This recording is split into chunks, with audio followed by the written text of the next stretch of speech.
Do you feel like you're always chasing after something, yet your life still feels stuck? Are your relationships not flowing, is money escaping, and is your mental health on edge? The truth is, your vibration is sabotaging your results, and you don't even know it. But what if I told you that it's not the outside world that needs to change, but rather how often are you tuning into it? Stay with me until the end of this video, because if you're here, it's no accident. This is a sign that your soul is ready for the next level. Today you will understand, in a simple and direct way, how your personal vibration, what you feel, think and emanate, shapes absolutely everything around it. Yes, your vibration is the silent magnet that attracts or repels health, money, relationships, purpose. Nothing changes outside, until something changes inside. And more, you will discover why, even when trying to manifest a new reality, the results don't seem to come, and how to reverse this. Without complex rituals, without magic formulas, and without depending on luck. Only with awareness, alignment, and vibrational truth. So take a deep breath, because what you're about to hear today could be a game changer. And before we begin, I'm going to tell you something: only people with a prosperous mindset subscribe to this channel. Because they know that success, healing, fulfillment, begin with an internal choice. So, if this makes sense to you, click now, subscribe, like this video and activate the bell. And show the universe that you're ready. Let's go together. Because today, your energy will change. And when you change your energy, everything changes. Chapter 1: The Power of Inner Alignment. Have you ever felt like the universe was deaf to your requests? As if you screamed for change, but nothing echoed back? The harsh truth is that most people don't realize they're living in conflict with what they want to attract. They're wanting prosperity while vibrating scarcity. They're asking for love while harboring rejection. They're seeking health while living under stress. Misaligned. It all starts here, within. It's your inner alignment that shapes what you manifest on the outside. Your energy doesn't respond to what you want, it responds to who you are. The story of Emily Thompson is a perfect example. She lived in Denver, worked 2 jobs, and still barely paid the rent. For years, she believed she needed to work harder and put in twice as much effort to achieve stability. But something didn't add up. One day, listening to an audio about vibrational frequency, she realized her mind was repeating a cycle: it's not enough. This was her dominant vibration. So she began a daily ritual of affirmations and visualizations aligned with gratitude and abundance. Within 2 months, she was promoted. Within 4, she opened her own small yoga studio. Today, she says, I didn't change the world, I changed my vibration, and the world responded to me. This is not a coincidence, it is a consequence. Your vibrational field is like an invisible magnet that operates silently 24 hours a day. It attracts not what you desire in words, but what you chronically feel. Thoughts feed the frequency, emotions stabilize it. The combination creates the signal you emit. And the universe simply responds. Let's think about Brian Carter, an accountant from California. Financially successful, but unhappy. All his relationships ended the same way, with emptiness and distance. He thought, why do I always end up alone? Until he discovered that, internally, he carried deep beliefs of emotional devaluation. The day he began to validate himself internally, he stopped seeking external validation. He met his current wife in a meditation session. It wasn't magic, he says. It was alignment. I stopped vibrating lack, I started vibrating presence. And that's it. When you change your vibrational pattern, the reality around you is restructured. Now imagine the case of Sandra Mitchell, 59, from Austin. For decades, she had suffered from chronic health problems. She had tried everything: doctors, diets, therapies. Nothing seemed to work. Until she attended a vibrational healing retreat. There, she understood how her accumulated emotions were somatized in her body.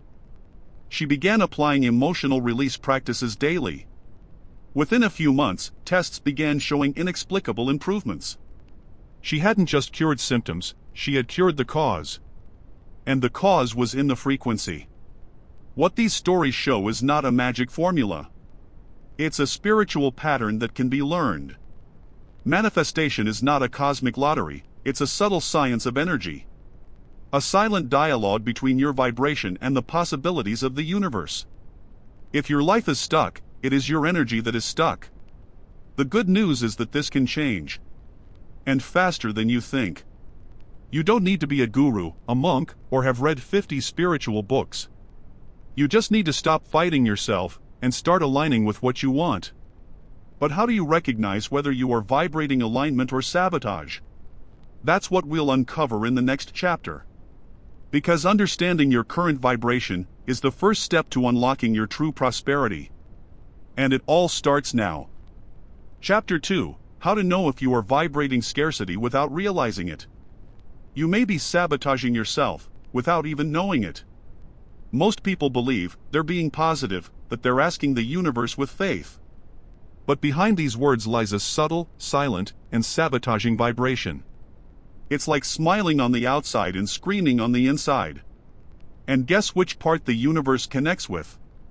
With the one that's strongest, with the one that's most emotionally charged. You say you want to prosper, but you constantly fear you won't have money tomorrow. You claim you want love, but deep down you find yourself doubting that you're worthy of love. The truth is, what you feel every day is what builds your dominant frequency. And it's this vibration that defines everything. Here's a simple test. How do you feel when you think about what you desire most? Expansive and confident? Or anxious and stuck? If it's the second one, we have a problem. It's like wanting to go on a trip, but keeping the handbrake on.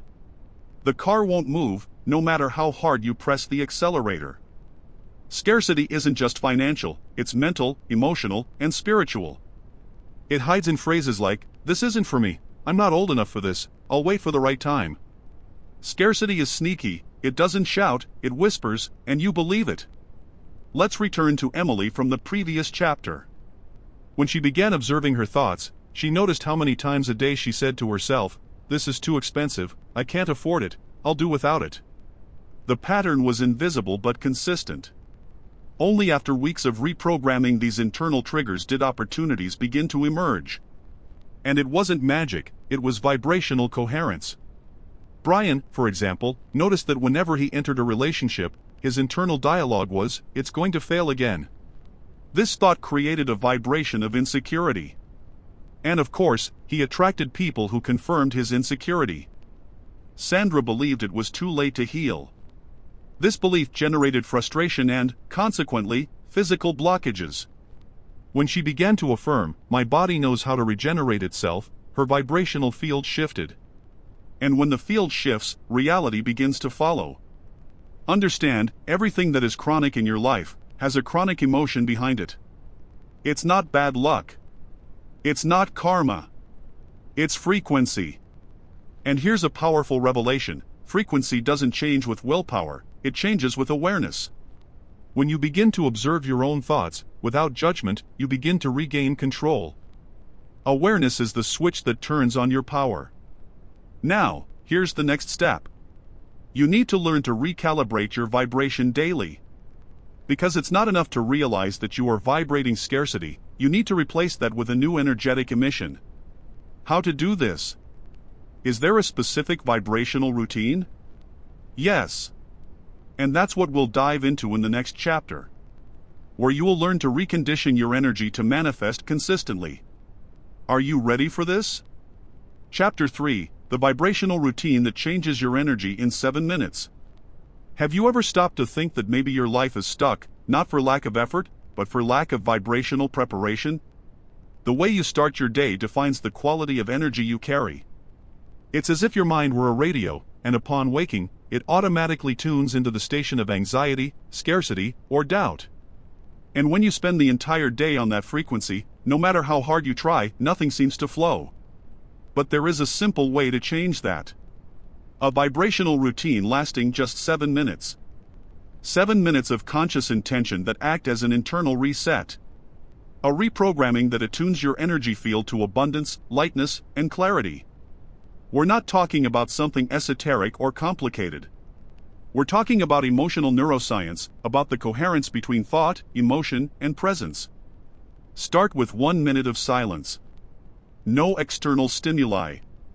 Just breathe deeply. Place your hand over your heart. Feel the air coming in and out. At this moment, your sole focus is being present in the now. This already changes your frequency. It takes you out of autopilot. Then, take 2 minutes to visualize. Imagine what it would be like to live the life you desire. See your life flowing. Imagine your body energized, your bank account stable, your relationships vibrant. It doesn't have to be perfect, the important thing is the emotion.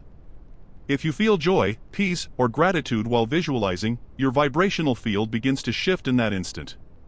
Now comes the part many people overlook, speaking. For 2 minutes, declare. Speak out loud, positive, powerful affirmations. For example, I am open to receive.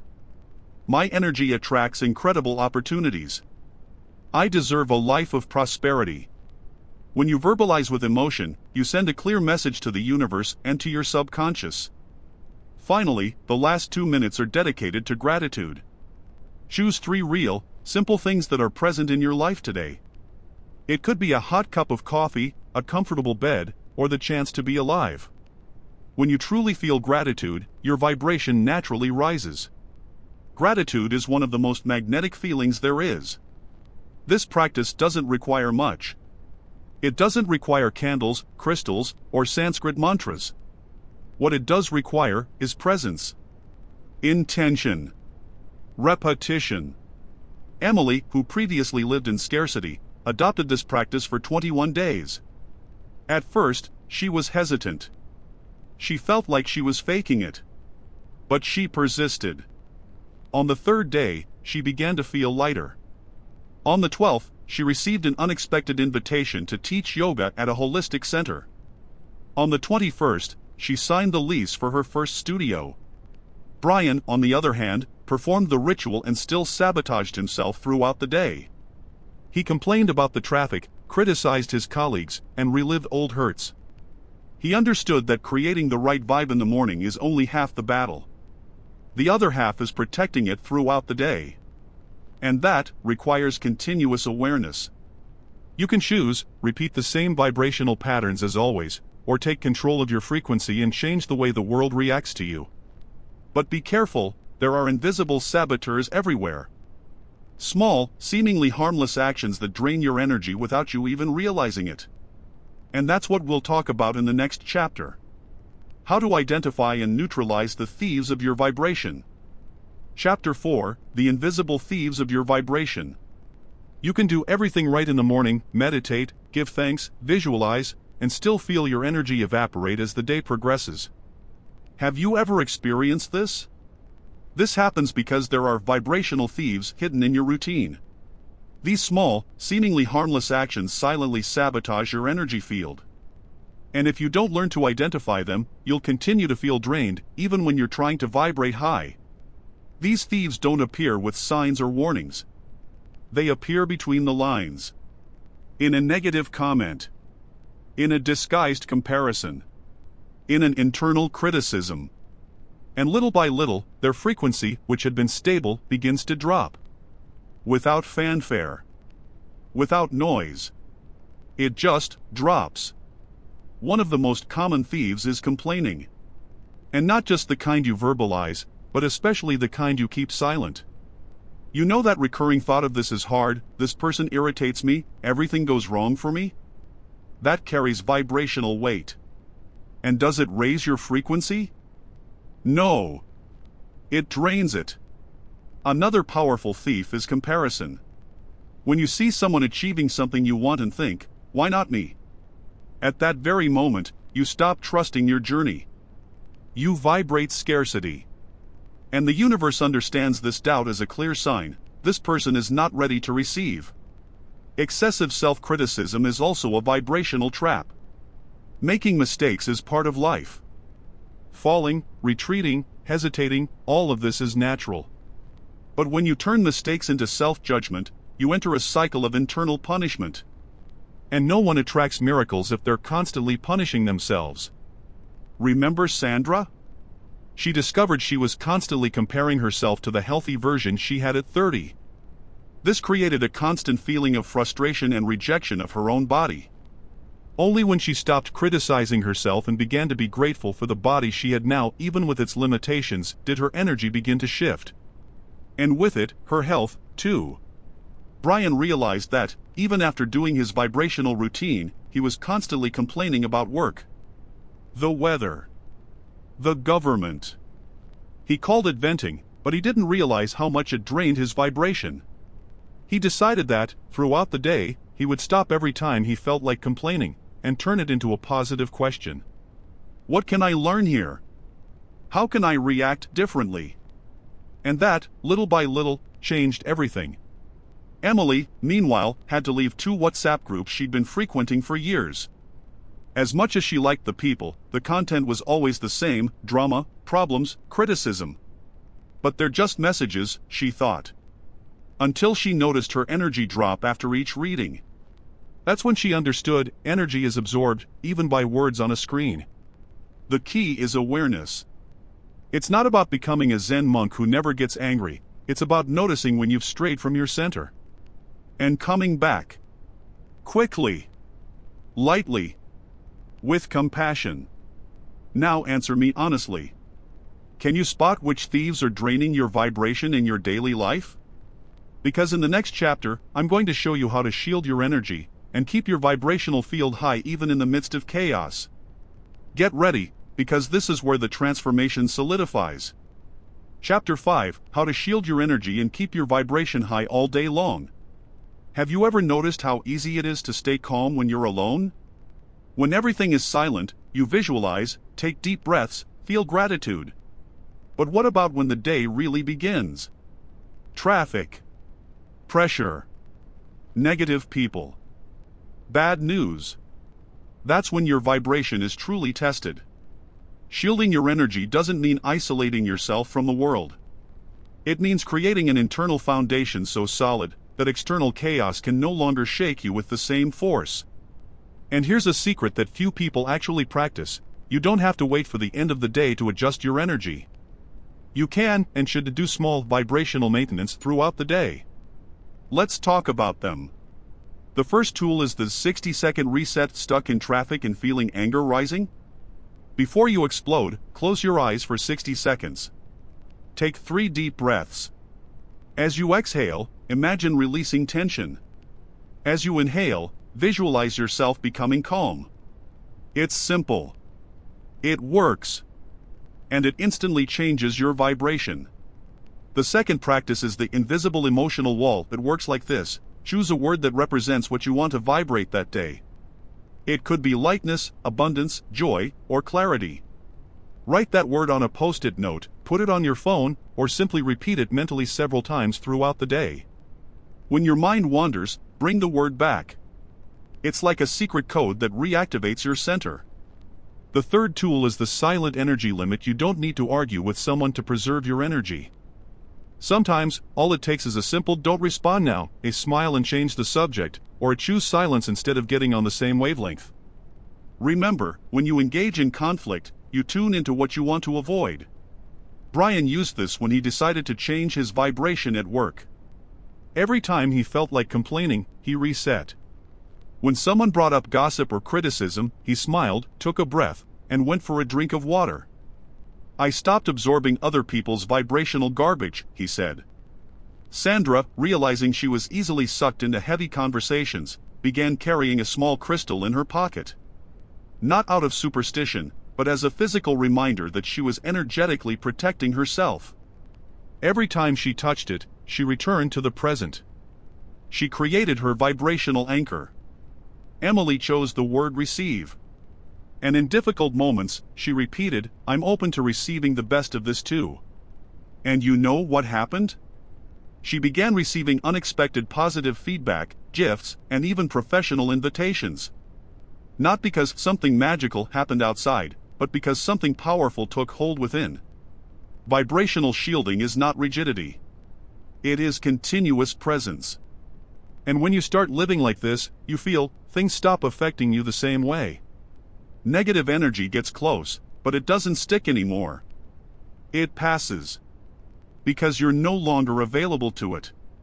Now, you might be wondering, but how can we sustain this frequency in truly difficult times? When everything seems to be falling apart?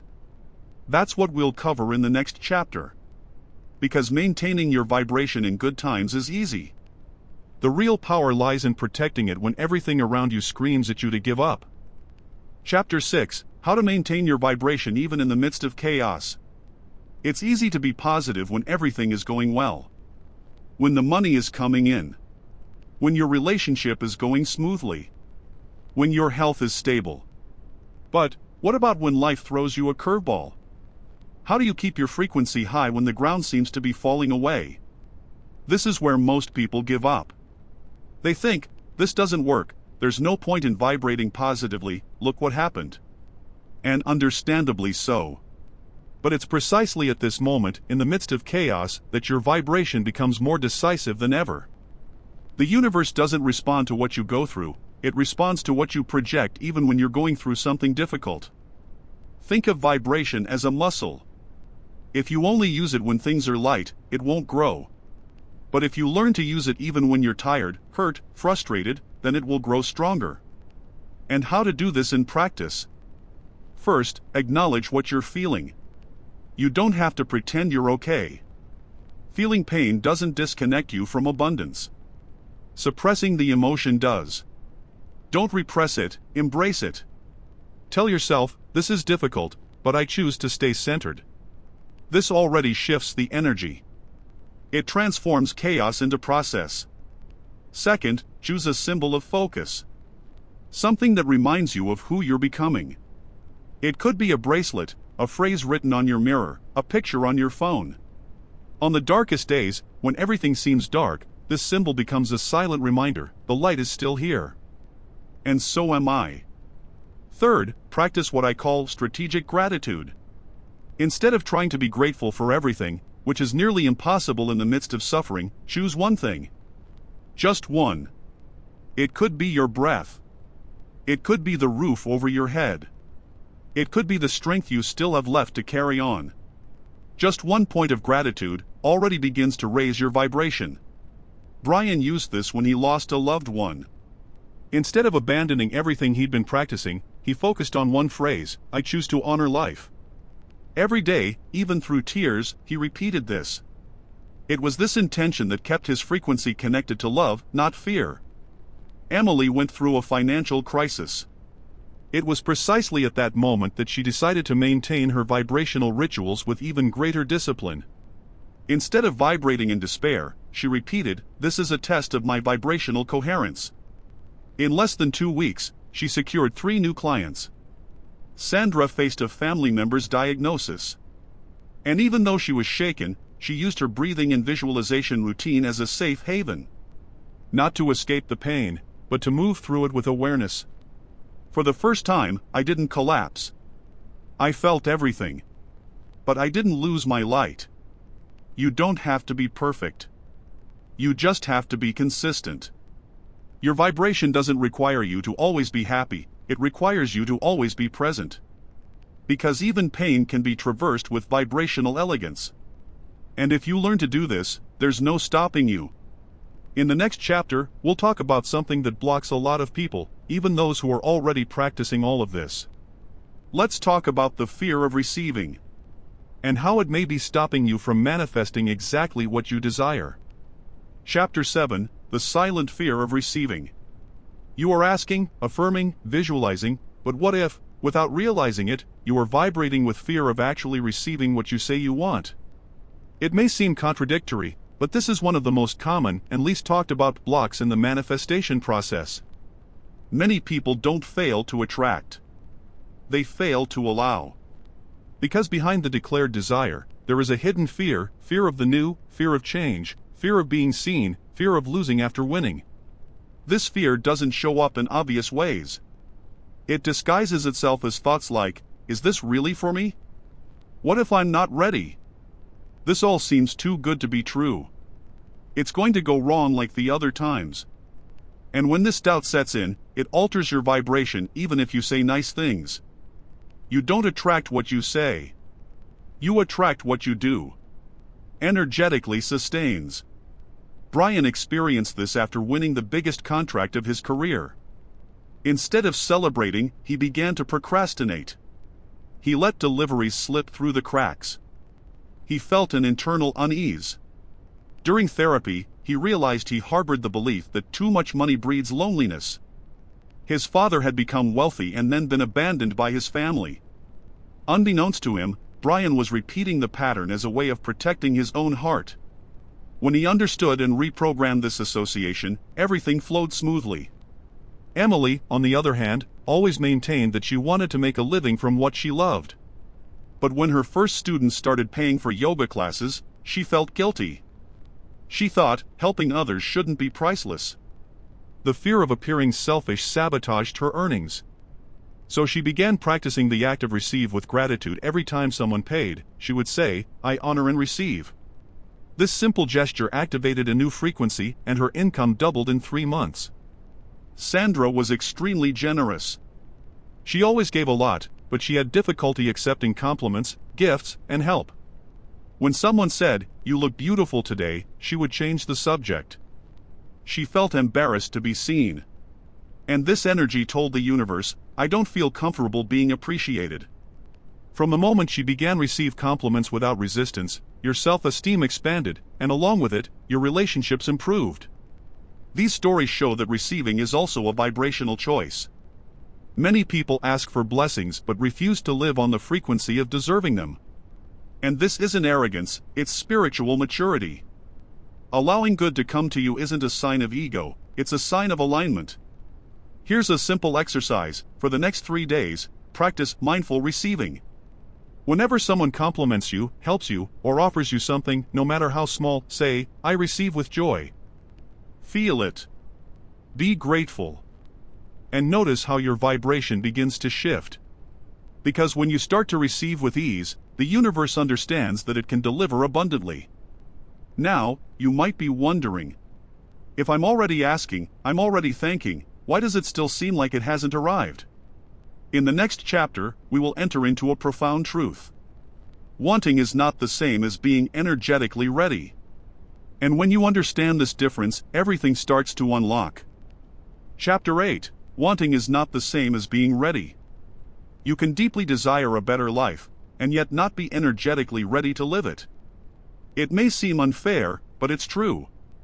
And understanding this difference is the watershed between those who are always asking and those who are always receiving. Desiring is easy. It's quick. It comes from the ego, the mind, and comparison. You see someone experiencing something good and think, "I want it too." But being ready, that's another story. Being ready means vibrating as if it were already yours. It means not doubting, not forcing, not desperately seeking. It means sustaining the energy of what you desire before it even appears. This is where most people get lost. Brian, for example, always said he wanted a stable relationship. But deep down, he still harbored distrust, a fear of commitment, and the feeling that no one stays. He longed for love, but felt abandoned. When he finally decided to heal these traumas and truly open up, he met someone, and this time, it was different. He didn't just long, he was ready to receive.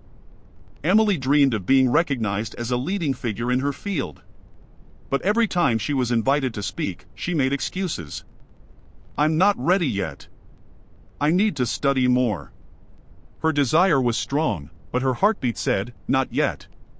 It was only when she decided to act as if she were already capable, even though she was afraid, that the universe responded. She spoke, was applauded, and realized she had been ready for a long time. All she had to do was allow it. Sandra wanted abundance. She said so every week. But she was always worried about what others would think. She was afraid of standing out. She thought that too much money drives away friends. Her desire was there, but her energy was telling her, it's better not to shine so brightly. When she exchanged fear for responsibility, everything changed.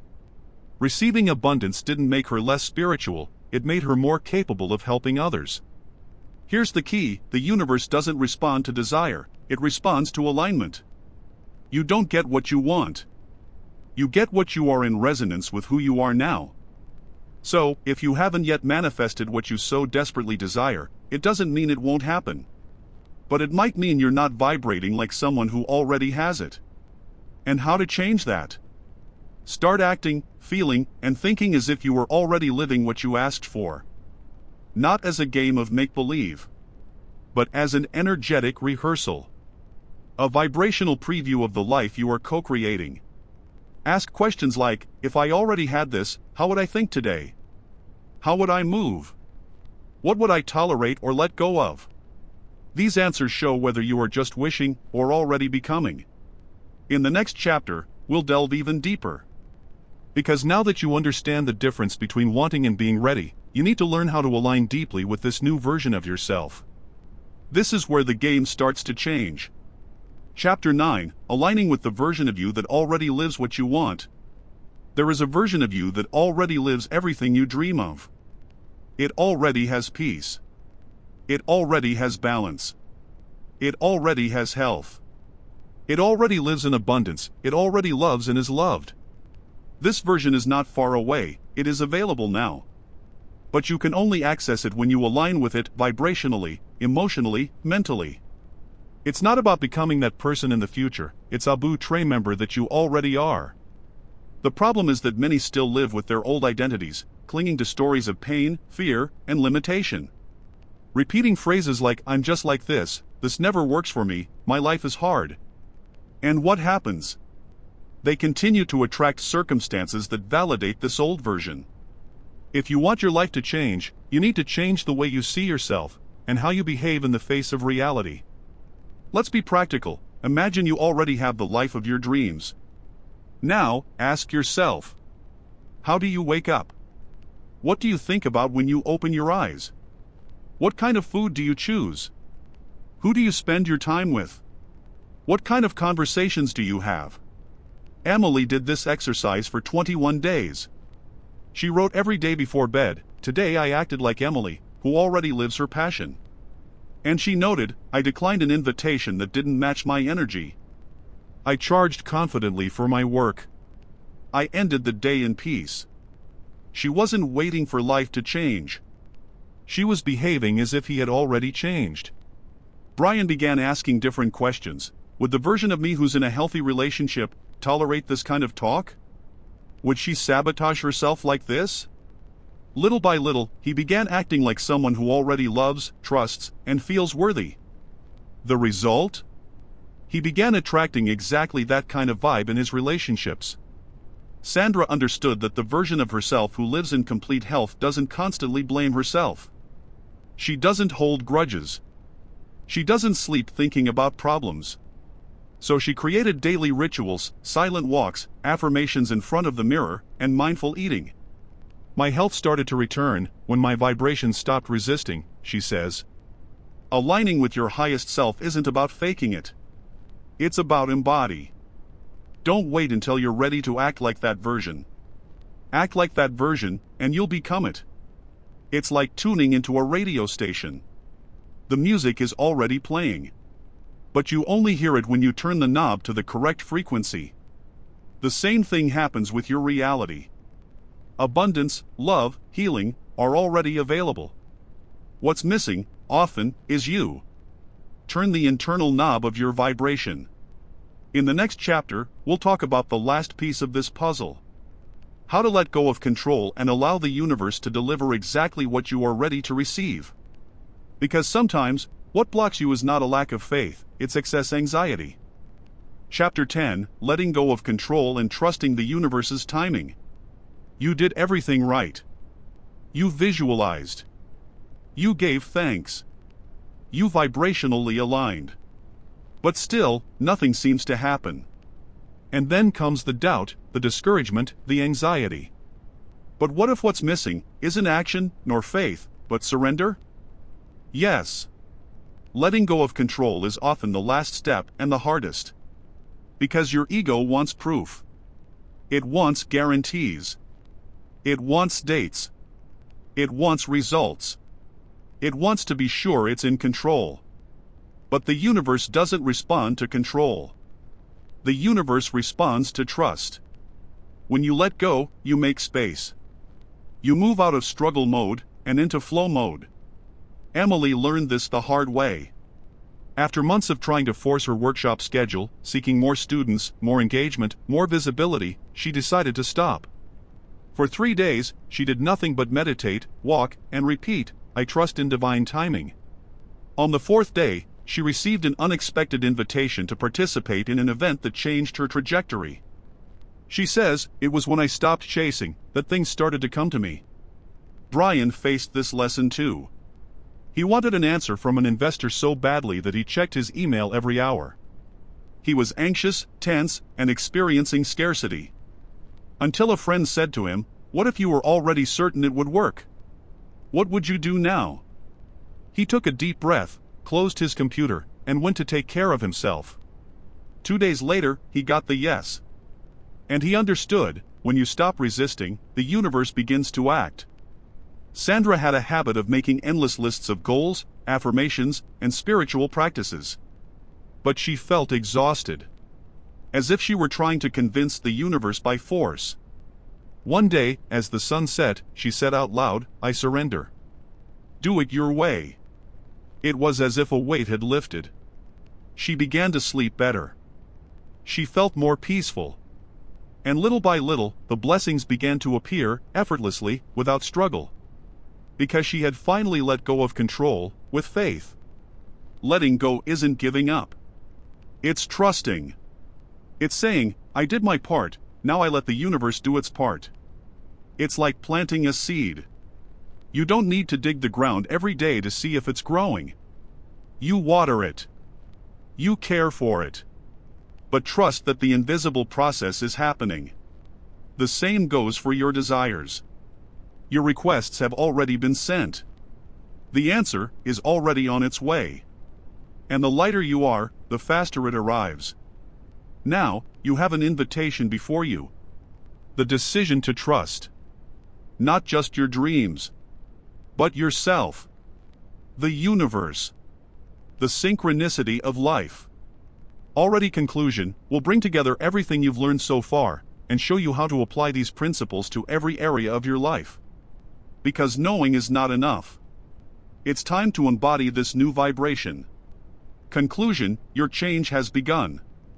If you've made it this far, something inside you has already started to change. And maybe you haven't even realized it, but your vibe is no longer the same as when you pressed play. We talk about the true origin of blockages. About the silent fear of receiving. About the difference between simply wishing and truly being ready. We show that there's a version of you already living the reality you dream of and that you can access it now, with intention, presence, and vibrational practice. We also talk about the greatest act of faith there is, letting go of control and trusting in the perfect timing of the universe. Because, in the end, it all starts with vibration. You don't attract what you want, you attract what you are. And if you are someone who feels, with all your heart, that you are ready to live a new cycle, lighter, more abundant, more conscious, then it is time to stop just watching, and start living. Remember this phrase, when you change your energy, you change your life. It's not theory. It's spiritual physics applied to your existence. Now, I want you to do something symbolic. A small action with great energetic power. Comment below with the word ready. This is more than a word. It's a signal to the universe. A gesture of alignment. A way of saying, I receive. I trust. I am ready. And if this video touched your heart, if something made sense to you today, click subscribe here on the channel. Activate the bell to continue receiving content that expands consciousness, raises your vibration, and awakens your inner power. Every comment, every like, every subscription is a confirmation that you are co-creating, together with me, a new reality. And remember, it's not magic. It's vibration. It's not luck. It's alignment. Your new life doesn't start when everything changes outside. It begins when everything changes in here. Deep gratitude for your presence. See you in the next video. But your journey has already begun.